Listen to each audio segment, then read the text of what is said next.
بارگاہ کے حضور جو ہے وہ قیام اور قعود اور سجدے اور تلاوت کیے ہیں، اللہ تعالیٰ نے انہیں اس اخلاص کو اپنی بارگاہ اقدس کے اندر قبول کر لیا ہے، کیونکہ میرے رب کا فیصلہ ہے کہ فاذکرونی اذکرکم واشکروا لی ولا تکفرون۔ اس لیے مفسرین اور محدثین نے فرمایا ہے کہ روئے زمین کے اوپر جتنے بھی اولیاء اللہ ہیں یہ رسول اللہ کے مشن کے سفیر ہیں۔ یہ کیا ہے؟ اللہ تعالیٰ نے ان کے آگے سے حجابات کو ہٹایا ہوتا ہے، یہ مشاہداتی دنیا کے شاہسوار ہوتے ہیں۔ مشاہداتی دنیا کا شاہسوار کا معنی یہ ہے کہ خداوند قدوس نے ان کو ایسی معرفت عطا کی ہوتی ہے، وہ آنے والا زمانہ ہو یا گزرا ہوا زمانہ ہو یا موجودہ زمانہ ہو یا زمین کے نیچے کا منظر ہو یا آسمانوں سے اوپر کا منظر ہو، خدا نے ان کے سامنے سے حجابات کو ہٹایا ہوتا ہے، اللہ نے انہیں معرفت کا نور عطا کیا ہوتا ہے، اور وہ اس معرفت کے نور سے پہلے دیکھتے ہیں اور پھر بولتے ہیں۔ اس لیے ان کو کہتے ہیں کہ یہ جو اولیاء اللہ ہوتے ہیں یہ مشاہداتی دنیا کے شاہسوار ہوتے ہیں۔ کیا مطلب؟ یہ پہلے دیکھتے ہیں اور پھر بولتے ہیں۔ اس لیے سرکار غوث اعظم رضی اللہ تعالیٰ عنہ کو اللہ تعالیٰ نے ان کے اخلاص کی بنا کے اوپر، للہیت کی بنا کے اوپر، اور دین کے علم جو خدا نے ان کو عطا کیا تھا اس بنا کے اوپر، اور رسول اللہ سے محبت اور اطاعت جو اللہ تعالیٰ نے ان کے سینے میں نقش کر دی تھی، اس بنا کے اوپر سرکار غوث اعظم رضی اللہ تعالیٰ عنہ خود بیان فرماتے ہیں کہ میرے رب نے میرے سامنے سے سارے حجابات کو ہٹا دیا، اور اس منظر کی منظر کشی خود کرتے ہوئے کہتے ہیں کہ جب میں اپنی نظر کو آسمان کی طرف اٹھاتا ہوں تو فرماتے کہ نظر من در لوح محفوظ است، کہ بیٹھا فرش زمین پر ہوتا ہوں اور لوح محفوظ پر اپنے غلاموں کی لکھی ہوئی تختیوں پڑھ کر سنا سکتا ہوں۔ یہ خدا نے مجھے نگاہ عطا فرمائی ہے۔ اور فرماتے ہیں کہ جب میں زمین کے نیچے نظر دوڑاتا ہوں تو تخت الثری کو، یعنی زمین کی ابتدا کو، ساتوں زمینوں کی جو ابتدا ہے اس کو بھی اپنے سامنے دیکھتا ہوں۔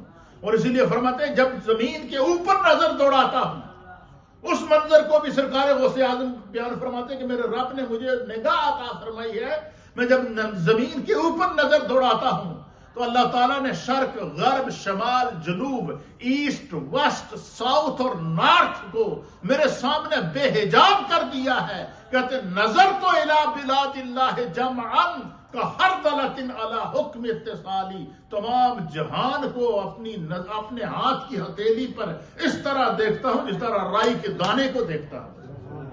یعنی مشرق بھی میرے سامنے سے غائب نہیں ہے، مغرب بھی میرے سامنے سے غائب نہیں ہے۔ یہ سرکار غوث اعظم رضی اللہ تعالیٰ عنہ اپنے مشاہدے کو خود بیان فرماتے ہیں کہ میرے رب نے مجھے اپنی بارگاہ میں جب قبول کیا اور اللہ کے رسول نے جب مجھے اپنی بارگاہ میں قبول کر کے اپنے دیدار سے شادکام کر کے اپنا لعاب دہن مجھے عطا فرمایا تو پھر منہ سے جو بات نکلتی تھی وہ لوگوں کے دلوں پر بھی اثر کرتی تھی، لوگوں کی روحوں پر بھی اثر کرتی تھی۔ اور یہی وجہ ہے کہ علماء اور محدثین اور اہل سیر نے لکھا ہے کہ جب سرکار غوث اعظم رضی اللہ تعالیٰ عنہ درس دیا کرتے تھے، دروس دیا کرتے تھے، تو آپ کے ایک ایک درس کے اندر 40 ہزار کا اجتماع ہوتا، 50 ہزار کا اجتماع ہوتا، 1 لاکھ کا اجتماع ہوتا، اور بعض روایات کے مطابق 70 ہزار کا اجتماع ہوتا۔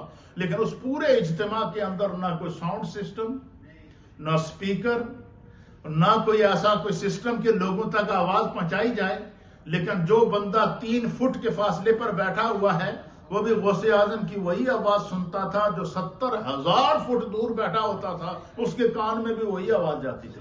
اس کی وجہ کیا ہے؟ اس کی وجہ علماء اور محدثین نے لکھا ہے کہ نبی پاک صلی اللہ علیہ وسلم کی حدیث ہے کہ جب اللہ کا بندہ عبادات کے ذریعے، نوافل کے ذریعے، اخلاص کے ذریعے اپنے رب کا قرب حاصل کر لیتا ہے تو وہ پھر اپنے رب کے قرب کے اندر اور اللہ تعالیٰ اس کو اپنے انوار اور تجلیات کے اندر اس قدر خداوند قدوس اس پر کرم فرما دیتا ہے، فرما اس کا اپنا کچھ ہوتا ہی نہیں ہے۔ من کان للہ وکان اللہ لہ، اس کا دیکھنا بھی خدا کے لیے، اس کا پکڑنا بھی خدا کے لیے، اس کا چلنا بھی خدا کے لیے، اس کا سننا بھی خدا کے لیے، اس کا بولنا بھی خدا کے لیے۔ وہ اپنی مرضی سے کوئی عمل نہیں کرتا. کیوں؟ کہ وہ اپنے آپ کو اپنے رب کے لیے وقف کر دیتا ہے.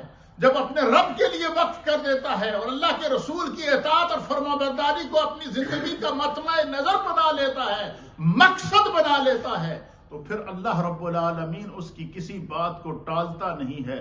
دیکھتا ہے تو حجابات مشرق اور مغرب تک جو ہے وہ اٹھ جاتے ہیں. آسمان کی طرف دیکھتا ہے تو لوح محفوظ تک نظر پہنچ جاتی ہے، اور زمین کے اوپر نظر دوڑاتا ہے تو تخت الثری تک نظر پہنچتی ہے. اب آپ مجھے بتائیں کہ اگر ایک ولی کی نظر کا یہ عالم ہے تو نبی کی نگاہ کا کیا عالم ہوگا؟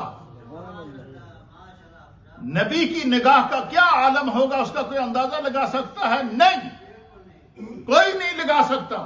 لیکن اس چیز کو سمجھنے کے لیے ایمان کے ساتھ محبت الہی اور محبت رسول ضروری ہے.